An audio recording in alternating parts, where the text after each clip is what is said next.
1990 সনে কুয়েত গেছিলাম। 99 সনে আমার একটা অ্যাক্সিডেন্ট হয়েছে এক ইন্ডিয়ানের সাথে। তো ওখানে ও মারা গিয়েছে, কথা বুঝছেন। অন্যান্য লোকও ছিল কিন্তু ওরা চলে গেছে, আমি একলা ফাঁসি গেছি। তো ওখানে কুয়েত সরকার আমার ফার্স্টে ফাঁসির হুকুম দিয়েছে। আপনাদের কাছে আকুল আবেদন আমার, যে প্রশাসনের মাধ্যমে কিসের মাধ্যমে আমাকে আমার থাকার জায়গায়, আমি আজ এখানে কাল এখানে, কোনোদিন রাস্তায়ও বসে থাকি, কোথায় যাব, কার কাছে যাব? এবার 5 রাত আমি রাস্তা বসে আছি, আমার বোন পাগল হয়ে গেছে, খুঁজতে আসছে, হে কো কিছু, আমার কাছে নাই টেলিফোন নাই কিছু, কথা বলছে বসে থাকে মনে ইয়েতে। একদিন ওই যে দাগর মিয়ার দিঘির ফুল একটা আছে না, এক কোনান দি ফুলটার নিচে বই রয়েছি কোনান দি খুঁজেটার না। তো সকাল হইয়া গেছে, রিক্সা আবার অফিস, ওই রিক্সাওয়ালার ঠিকানা করে লইয়া যায়। তমিজউদ্দিন উনি আমার মেজো ভাই, আমরা 5 ভাই। 5 ভাইয়ের মধ্যে উনি দীর্ঘ 25 বছর কুয়েতে আসিল। কুয়েতে থাকার পরে সেখানে একটা দুর্ঘটনা ঘটার কারণে উনি 25 বছর জেল হাজতে ছিলেন। আলাউদ্দিন গত 24 সালের মাঝামাঝি সময়ের মধ্যে আমাকে ঘর থেকে জোরপূর্বক আমার পরিবার সহ আমাদেরকে উপজেলা চেয়ারম্যান এবং তার পিএস 20 জন আরো অন্যান্য সন্ত্রাসী বাহিনী দিয়ে আমাকে ঘর থেকে উচ্ছেদ করে। তো এখন মেজো ভাই যেহেতু আসছে, উনি অসহায়, ওনার পাশে বর্তমান কেউ নাই। উনি আসার পরে ছোট ভাই ওনাকে ঢাকা থেকে রিসিভ করে আনছে। আনার পরে 5 মাস কতদিন ওনার বাসায় ছিল। এরপরে ওনার এই টাকা পয়সা যাই ছিল নগদ, সব টাকা পয়সাগুলো আত্মসাৎ করেছে। এরপরে ওনাকে কয়েকদিন আরো উপাসও রাখছে।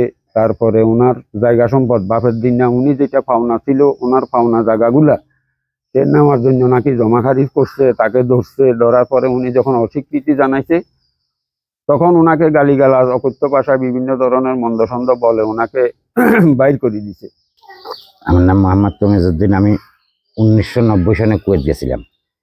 এর মধ্যে একবার আসছি, আবার গেছি। যাওয়ার পরে 3-3.5 বছর আমি বাইরে ছিলাম কুয়েতে। পরে 99 সনে আমার একটা অ্যাক্সিডেন্ট হয়েছে এক ইন্ডিয়ানের সাথে। তো ওখানে ও মারা গিয়েছে, কথা বুঝছেন। অন্যান্য লোকও ছিল কিন্তু ওরা চলে গেছে, আমি একলা ফাঁসি গেছি।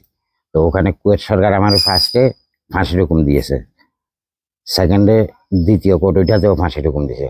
লাস্টে আমি সুপ্রিম কোর্টে আপিল করার পর একটা কুয়েতি আমাকে একটা উকিল দিছিল ভালো, ওই উকিল আমাকে ফাঁসি থেকে মুক্ত করাইয়া যাবজ্জীবন করাইছে। কিন্তু কুয়েতের যাবজ্জীবন হলো আমরণ, ওখানে কোনো তারিখ হয় না।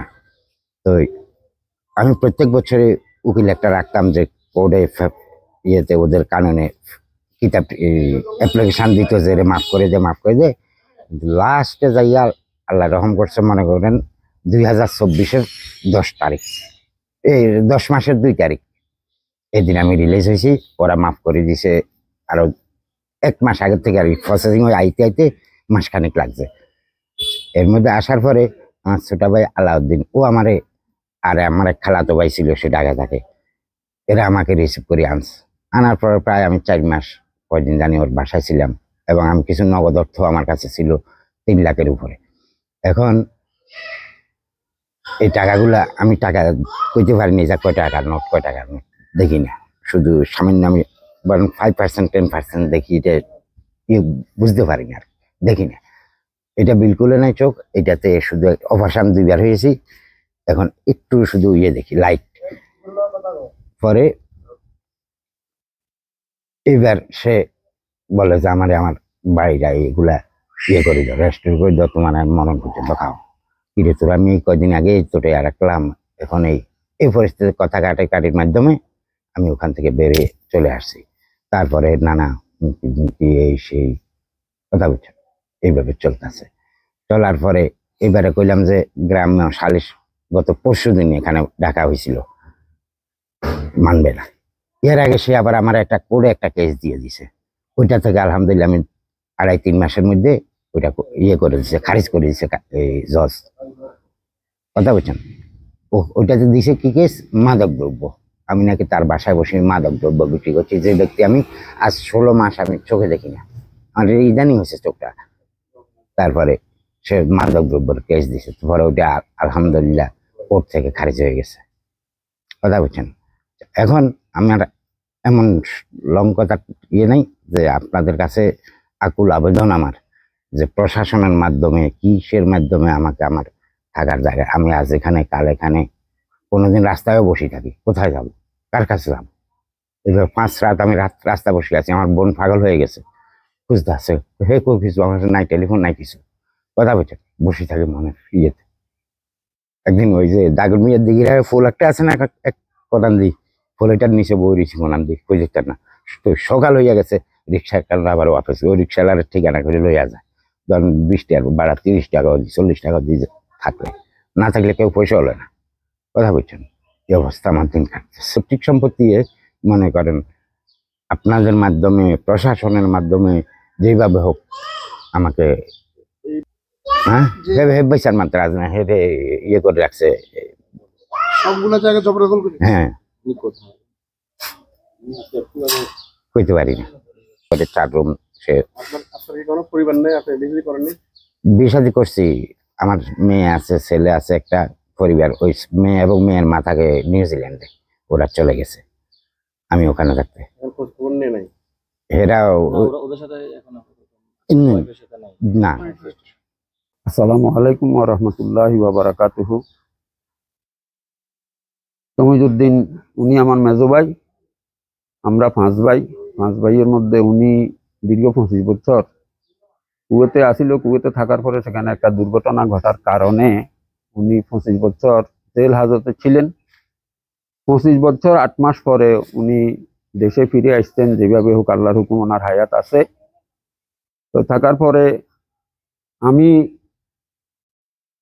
এই বাড়িতে, এই ঘরের মধ্যে বাবা এবং মা থাকা অবস্থায় 2001 সালে এই বিল্ডিংটা করা হয়েছে। এটা বাফুদ্দিনা যৌথ জায়গা, যৌথ ঘর।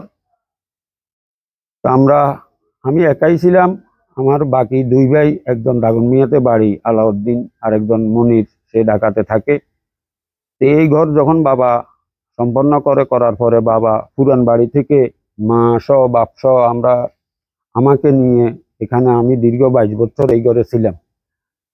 থাকার পরে আলাউদ্দিন গত 24 সালের মাঝামাঝি সময়ের মধ্যে আমাকে ঘর থেকে জোরপূর্বক আমার পরিবার সহ আমাদেরকে উপজেলা চেয়ারম্যান এবং তার পিএস 20 জন আরো অন্যান্য সন্ত্রাসী বাহিনী দিয়ে আমাকে ঘর থেকে উচ্ছেদ করে। এবং এই মেজো ভাই, অর্থাৎ আমরা এই বিদায় 4 ভাই, এই 4 ভাইয়ের ঘর এবং এই জায়গা যেগুলো আছে, এগুলো আমাদের 4 ভাইয়ের বাপের দিনের সম্পদ। যেহেতু আমাদের বড় ভাই একটা পুরানা বাড়ির পুরানা অংশে আছে।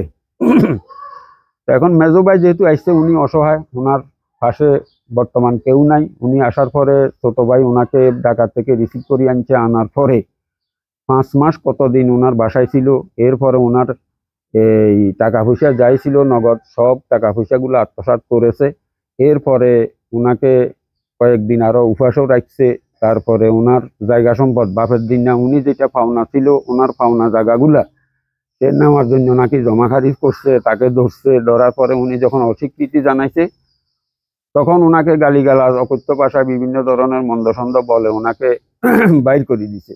বাইর করে দেওয়ার পরে উনি এই অসহায় অবস্থায় পাশে আমার বোনের বাড়ি, ওই বোনের বাড়িতে দীর্ঘ আজকে 2-3 মাস, রমজান মাস থেকে এই পর্যন্ত উনি অবস্থান করতেছেন। যেহেতু আমি এখানে আছি, আমিও অসহায় অবস্থায় আছি। আমার যেহেতু নিজেরও ঘর নাই, জায়গা আছে, ঘর নাই, আমিও সেই কারণ আমি যেই জায়গায় 22 বছর ছিলাম, সেখান থেকে আমাকে তারা কি করছে, আলাউদ্দিন আমাকে বাইর করে দিয়েছে আমার পরিবার নিয়ে। তো আমিও পরিবার নিয়ে অসহায় অবস্থায় আছি। তো আমার এই ভাই এখন ওনার পৈতৃক যেই ঘরের অংশ, ওনার ঘরের বাইরের অংশ, উনি যেন ঠিকভাবে বুঝিয়ে পায়। আপনাদের মাধ্যমে প্রশাসনিকভাবে যেভাবে হোক আপনারা এই ব্যবস্থাটা যদি করতে পারেন, তাহলে এই অন্ধ, উনি চোখে দেখে না, নিঃস্ব মানুষ, ওনার উপকৃত হবে, আমরাও উপকৃত হব, এবং আমাদের পারিবারিক যে এই সমস্যাগুলো যেন সমাধান হয়, আমরা এটাই চাই। আলাউদ্দিন আমার এক বাগিনা সৌদি আরব থাকে, সে 1 বছর আগে বিদেশ গেছে। তাকে 1 নম্বর আসামি দিয়ে, তার স্ত্রীকে 2 নম্বর আসামি দিয়ে, আমাকে 3 নম্বর আসামি দিয়ে, আমার অন্ধ ভাইকে 4 নম্বর আসামি দিয়ে, আমার এক বোন, যেই বোনের 15 লাখ টাকা সে জমি বিক্রি করে খেয়ে ফেলছে, সেই বোনকে 5 নম্বর আসামি করে আমাদের 5 জনের বিরুদ্ধে ফেনী কোর্টে মামলা করছে। তো ওই মামলাটা যাক, আমরা আল্লাহ আমাদের সহায় আছে, 2-3 হাজিরায় মামলাটা খারিজ হয়ে গেছে। তাহলে সে যেই অভিযোগগুলো দিয়ে আমাদের বিরুদ্ধে মামলা করছে সেগুলো সম্পূর্ণ মিথ্যা কোর্টে প্রমাণিত হয়েছে। তারপরে সে আমাদের জন্য থানায় একটা জিডি করছে, অভিযোগ করছে, সেখানে আমরা সালিশিভাবে বসছি। ওই সালিশের মধ্যে যে রায়টা হয়েছে সেই রায়টা সে আবার মানে নাই। ঈদের পরে গত সোমবারে এই জায়গার মধ্যে আবার একটা বৈঠক বসছিল উভয়ের সম্মতিক্রমে। আলাউদ্দিনও সেই বৈঠকে থাকবে, তারিখ দিছে থাকবে আমাদের টাকা পয়সার লেনদেনের ব্যাপারে।